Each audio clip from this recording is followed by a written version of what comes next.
ज्ञान। ज्ञानी ज्ञान मार्ग पर चलता हुआ सत्य के विषय में सदा नेति नेति ये नहीं है, ये नहीं है विचार करता रहता है। ब्रह्म ये नहीं है, वो नहीं है, वो जगत नहीं है, जीव नहीं है। इस प्रकार विचार करते हुए मन स्थिर हो जाता है। फिर वो मन लीन हो जाता है और साधक समाधि में मग्न हो जाता है। मैं कौन हूँ, इसका भली भांति विचार करने पर दिखाई देता है कि मैं नाम की कोई वस्तु है ही नहीं। एक प्याज लो और उसके छिलकों को अलग करते जाओ। पहले बाहरी लाल छिलके, फिर मोटे सफ़ेद छिलके मिलेंगे। इन्हें भी एक एक करके निकालते जाओ। अंत में तुम्हें कुछ भी नहीं मिलेगा। उस अवस्था में फिर मनुष्य को अपने अहं का अस्तित्व ही नहीं मिलता और तब उसे ढूंढने वाला ही कहाँ रह जाता है। उस अवस्था में उसे अपने शुद्ध बोध में ब्रह्म के यथार्थ स्वरूप का जो अनुभव होता है, उसका वर्णन कौन कर सकता है। जब तक भगवान बाहर तथा दूर प्रतीत होते हैं, तब तक अज्ञान है, परंतु जब अपने अंतर में उनका अनुभव होता है, तब यथार्थ ज्ञान का उदय होता है। जो उन्हें अपने हृदय मंदिर में देखता है, वो उन्हें जग मंदिर में भी देखता है। जब तक आदमी समझता है कि भगवान वहाँ है, तब तक वो अज्ञानी है, परंतु जब वो अनुभव करता है कि भगवान यहाँ है, तभी उसे ज्ञान प्राप्त होता है। एक व्यक्ति ने श्री रामकृष्ण से कहा, कृपया मुझे ऐसा उपदेश दीजिए कि एक ही बात से मुझ में ज्ञान आ जाए। उन्होंने उत्तर दिया, ब्रह्म ही सत्य है, जगत मिथ्या। इसकी धारणा करो और चुप होकर बैठे रहो। इस कलियुग में ज्ञान योग की साधना बड़ी कठिन है। एक तो मनुष्य का जीवन पूरी तरह से अन्न पर ही निर्भर करता है। दूसरी, उसकी आयु भी बहुत कम है। तीसरे, उसकी देहात्म बुद्धि किसी हालत में नहीं जाना चाहती। देहात्म बुद्धि के नष्ट हुए बिना ब्रह्म ज्ञान प्राप्त करना असंभव है। सर्वोच्च ज्ञान क्या है? ज्ञानी कहता है, हे प्रभु, समस्त संसार में केवल तुम ही एकमात्र कर्ता हो। मैं तुम्हारे हाथों का एक क्षुद्र यंत्र मात्र हूँ। मेरा कुछ भी नहीं है, सब कुछ तुम्हारा है। मैं, मेरा परिवार, मेरा धन, मेरे गुण, सब कुछ तुम्हारा है। घर का मालिक एक अंधेरे कमरे में सो रहा है। उसे ढूंढने के लिए कोई अंधेरे में टटोलता फिरता है। वो खाट छूता है और कहता है, नहीं, ये वो नहीं है। वो खिड़की छूता है और कहता है, नहीं, ये वो नहीं है। वो दरवाज़ा छूता है और कहता है, नहीं, ये वो नहीं है। वेदांत में इस प्रक्रिया को नेति नेति, ये नहीं कहते हैं। अंत में उसका हाथ मालिक पर पड़ जाता है और वो एकदम कह उठता है, ये है। दूसरे शब्दों में, अब उसे मालिक के अस्तित्व का ज्ञान हो गया है। उसने उसे पा लिया है, परंतु अभी भी उसे घनिष्ठ रूप से नहीं जान पाया है। मैंने देखा है कि युक्ति विचार के द्वारा जो ज्ञान होता है, वो एक किस्म का होता है और ध्यान के द्वारा जो ज्ञान होता है वो और एक किस्म का होता है। फिर भगवान के साक्षात्कार से जो ज्ञान होता है वो कुछ और ही है। ज्ञान एकत्व की ओर ले जाता है, अज्ञान नानत्व की ओर। ज्ञान योगी कहता है सोहम, मैं वो हूँ, किंतु जब तक देहात्म बुद्धि है तब तक ये सोहम का भाव हानिकारक है। इससे उन्नति नहीं होती बल्कि पतन ही होता है। ऐसा व्यक्ति स्वयं को तथा दूसरों को धोखा देता है। निम्न श्रेणी का भक्त कहता है भगवान है, किंतु वे बड़ी दूर स्वर्ग में है। मध्यम श्रेणी का भक्त कहता है भगवान सभी जीवों में प्राण एवं चैतन्य के रूप में है। उत्तम श्रेणी का भक्त कहता है भगवान स्वयं ही सब कुछ बने हुए हैं। मैं जो कुछ देखता हूँ और वो भगवान का एक रूप मात्र है। एकमात्र वे ही माया, जगत एवं समस्त जीव बने हैं। भगवान को छोड़ और कुछ है ही नहीं।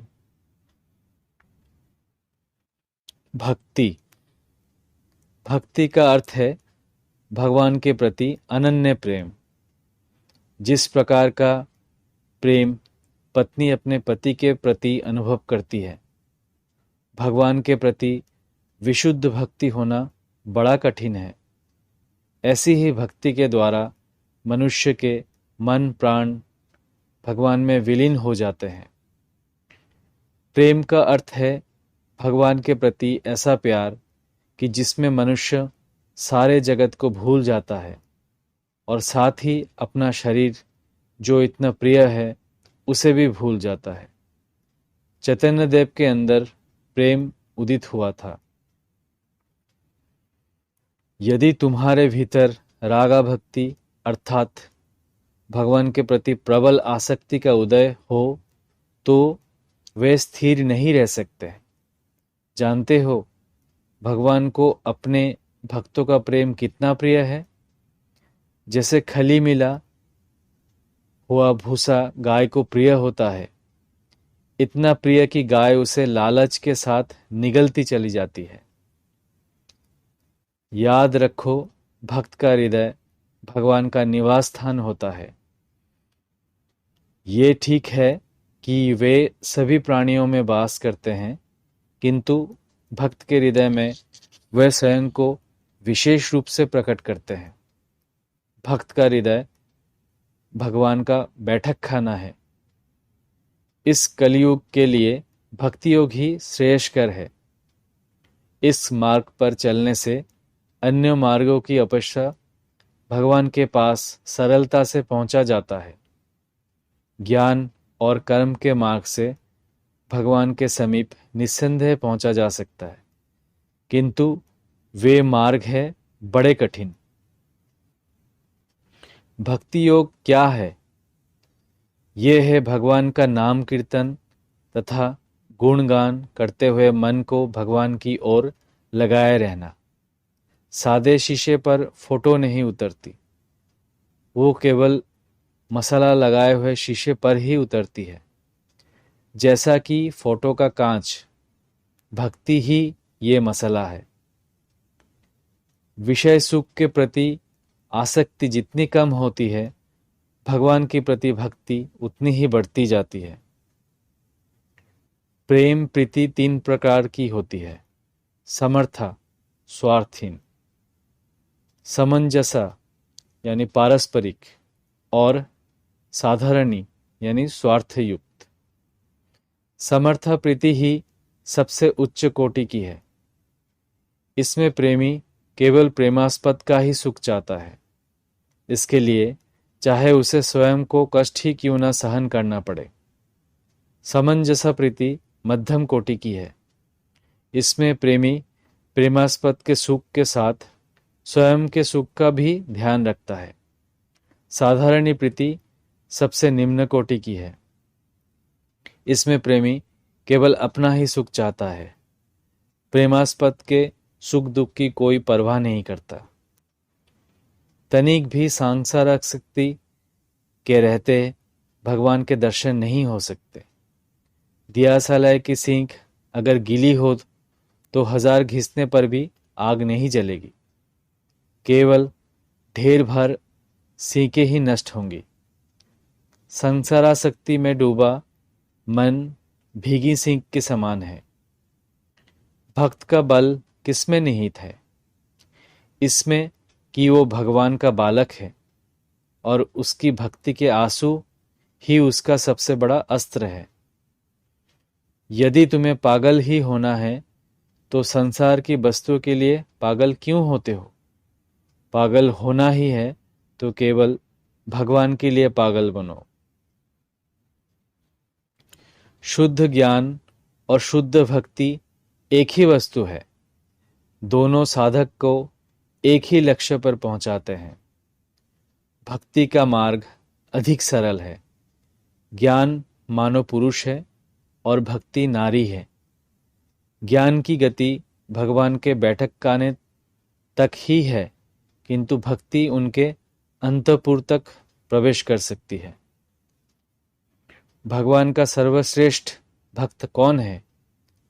श्रेष्ठ भक्त वो है जो ब्रह्म का साक्षात्कार कर देखता है कि भगवान ही समस्त जीव जगत एवं 24 तत्व बने हुए हैं। पहले नेति नीति विचार करते हुए छत पर चढ़ना पड़ता है। तब ये दिखाई देता है कि जिन ईंट, चूना, सुर्खी आदि वस्तुओं से छत बनी है, उन्हीं से सीढ़ियां भी बनी है। उस समय भक्त स्पष्ट अनुभव करता है कि ब्रह्म ही ये जीव जगत आदि बने हैं। कर्म। तुम्हारे लिए कर्म का पूर्ण रूप से त्याग कर देना संभव नहीं है। तुम्हारी इच्छा हो या ना हो, तुम्हारा स्वभाव ही तुमसे कर्म करवाएगा। इसलिए शास्त्र कहते हैं, अनासक्त होकर कर्म करो। अनासक्त होकर कर्म करना यानी कर्म फल की आकांक्षा ना रखना। इस प्रकार मोहमुक्त भाव से कर्म करने का नाम कर्मयोग है। एक भक्त हमारे सांसारिक कर्तव्य जैसे अर्थोपार्जन आदि के संबंध में क्या किया जाए? श्री राम कृष्ण: हाँ, तुम उन्हें किया करो, किंतु उतना ही जितना संसार यात्रा के लिए आवश्यक हो। साथ ही एकांत में रोते हुए भगवान से प्रार्थना करनी होगी ताकि ये सब कर्तव्य कर्म तुम निष्काम भाव से कर सको। कर्म करो, किंतु फल भगवान को समर्पित कर दो। केवल उन्हीं कामों को करो जो तुम्हारे सामने आ पड़े हैं और जिन्हें किए बिना नहीं चल सकता। उन्हें भी निष्काम भाव से करो। जानबूझकर स्वयं को अधिक कामों में उलझा लेना अच्छा नहीं है। इससे मनुष्य भगवान को भूल जाता है। इस संसार हमारा कर्म क्षेत्र है, जहाँ कुछ कर्तव्य करने के लिए हमारा जन्म हुआ है। जैसे लोगों का निवास देहात में होता है, किंतु वे काम करने के लिए कलकत्ते आते हैं। जब हरि, काली एवं राम का नाम लेते ही आँख से आंसू बहने लगते हैं, तब फिर उसे संध्या पूजा आदि करने की आवश्यकता नहीं रहती। उसके सभी कर्म अपने आप छूट जाते हैं। कर्मों का फल उस व्यक्ति को स्पर्श नहीं कर पाता। परमहंस अवस्था को प्राप्त होने पर सभी कर्म छूट जाते हैं। तब मनुष्य सदा भगवान का स्मरण, मनन और ध्यान करता रहता है। उसका मन सदा भगवान से युक्त रहता है। यदि वो कभी कुछ कर्म करता भी है तो वो केवल लोक शिक्षा के लिए ही होता है। धन्यवाद।